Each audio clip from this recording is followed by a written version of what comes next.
Going to war is one of the most serious actions a human being can take in the political realm. After a century stained by two devastating world wars, anyone would have said we'd have learned our lesson and moved towards a future without war. Yet today there are still between 60 and 100 armed conflicts around the globe, depending on how you count them.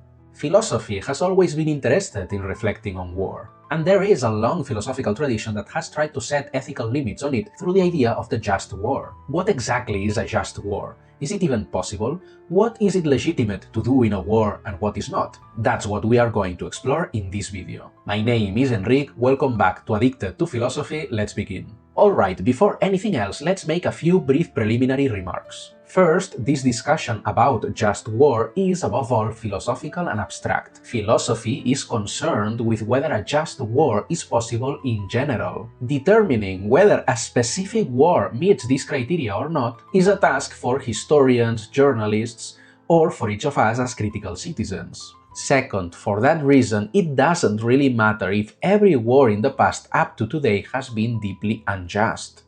That may very well be the case, but it doesn't affect the possibility of just war as an ethical ideal to aim for in real conflicts. Third, a war can begin as just, but that guarantees nothing. It can stop being just at any moment if the limitations we will discuss later are systematically ignored. Now, the first thing you need to know is that the philosophical tradition of just war tries to position itself between two opposing extremes that feed off each other. Pacifism on the one hand, for which every war is by definition always unjust and illegitimate, and militarism on the other, for which absolutely anything is permissible in war as long as it leads to victory. Why do I say these extremes feed off each other? Well, take a closer look. For militarism, since it recognizes no ethical limitations in war, anything, no matter how atrocious or horrific, is legitimate in order to achieve victory, even the massacre of the innocent and non-combatants. This makes war even more inhumane if that's possible, and therefore generates the absolute rejection of pacifism. If this is all war can be, then obviously by definition every war must be illegitimate. But the mistake of pacifism is failing to recognize that there can be situations of grave and sustained injustice that only the use of force can resolve. After all, every tyrant wants pacifist subjects,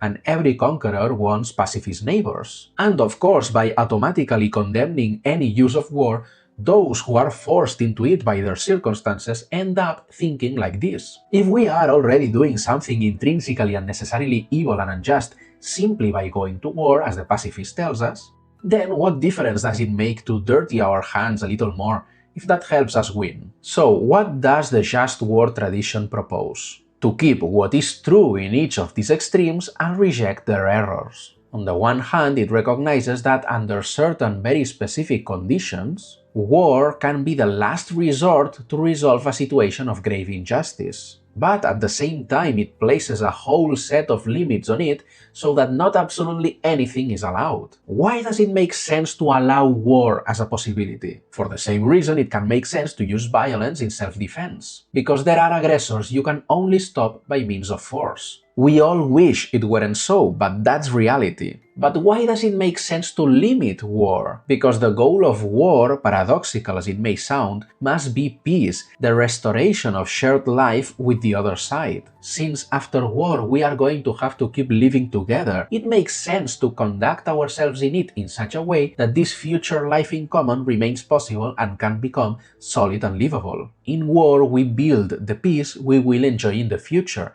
And that's why we all lose with a badly won war. Because the peace that results from it will be far more fragile and of poorer quality. Think of the horribly uncertain period of the Cold War that followed the decision in the Second World War to allow the use of atomic bombs on innocent civilian populations. So the idea of justice in war has two main pillars. The jus ad bellum on the one hand, which regulates the right to go to war, that is, when it is just to begin a war, and the jus in bello on the other, which regulates what it is just and unjust within war itself. According to jus ad bellum, for it to be just to start a war, at least three conditions must be met. First, there has to be a just cause. Any silly excuse will not do. The aggressor must be inflicting ongoing, serious and certain harm on the nation that is defending itself. A common mistake here is to think that for a war to be just, the other side must have attacked militarily first. That doesn't have to be the case. There may be situations where one country is economically strangling another, for example, completely cutting off its access to the resources it needs to survive, and that reaches a level of seriousness high enough to justify a military response. Second, war must be declared by a legitimate authority. You and I can't just do it ourselves. Third, there must be what is called right intention, and this is determined from several angles. For example, all peaceful means of resolving the conflict must truly have been exhausted. In other words, war can only be used as an absolute last resort. Furthermore, the purpose must be solely to end the situation of injustice,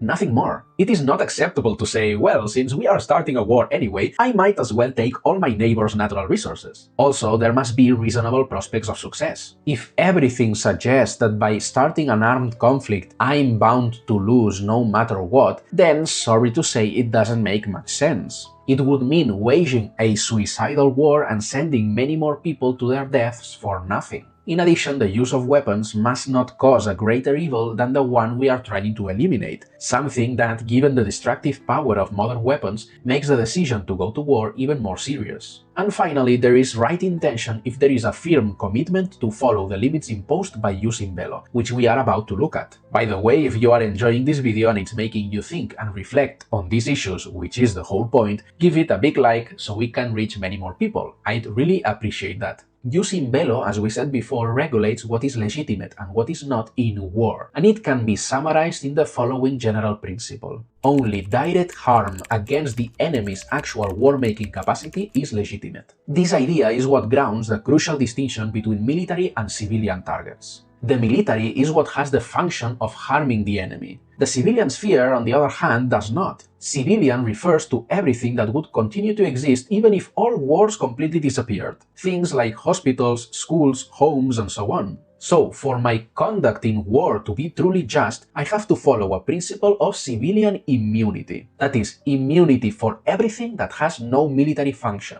In other words, only military targets can be the object of direct attack. Attacking a military submarine is legitimate. Attacking a commercial cruise ship is not. Bombing a military base is legitimate. Bombing a school, a hospital, an entire city indiscriminately, or a camp of displaced civilians, completely illegitimate and unjust. It's true that there may be situations where drawing the line between military and civilian becomes a bit more complex, but as Elizabeth Anscombe wrote, that does not mean we should draw no line at all, or that even when we are unsure exactly where to place it, we cannot be absolutely clear that this or that action goes far beyond it. In the end, this principle ensures that war cannot be total, and it condemns the indiscriminate bombings that the two world wars made us accustomed to on both sides. For we could say that ultimately the cruelty and injustice of a war are measured by its civilian casualties. One of the factors that most often leads to ignoring the distinction between military and civilian in war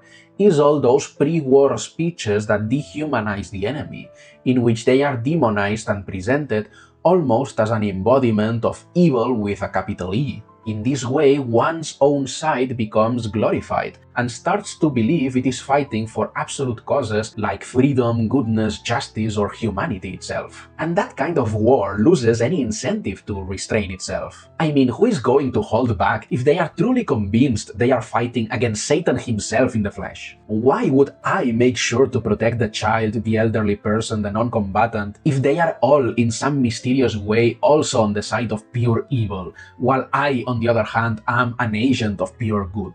That's why we must be wary of these kinds of narratives, because they are precisely what lead us to commit atrocities. And the first one to end up dehumanized is ourselves. Beyond this distinction between military and civilian targets, using bello also requires that a principle of proportionality be followed. The goal must be to put the enemy out of action, and that's it, not to inflict unnecessary harm. Because anything that goes beyond that is no longer justice, it's revenge. If I can disable the enemy by destroying 3 military bases and causing 100 soldier casualties, then it makes no sense to go any further. If I go further, it's simply because I want to cause harm. This principle is also what justifies protecting surrendered soldiers and prisoners of war, who have withdrawn from combat and stepped aside. And that's why their killing, something that was all too common in both world wars, is considered a war crime. because it is essentially an execution without any kind of trial. From the principle of proportionality, another very important idea also follows: the rejection of unconditional surrender. In war, one must always be willing to negotiate peace with the opponent and to accept their terms when they are reasonable. Demanding unconditional surrender will only make the war more ruthless and brutal,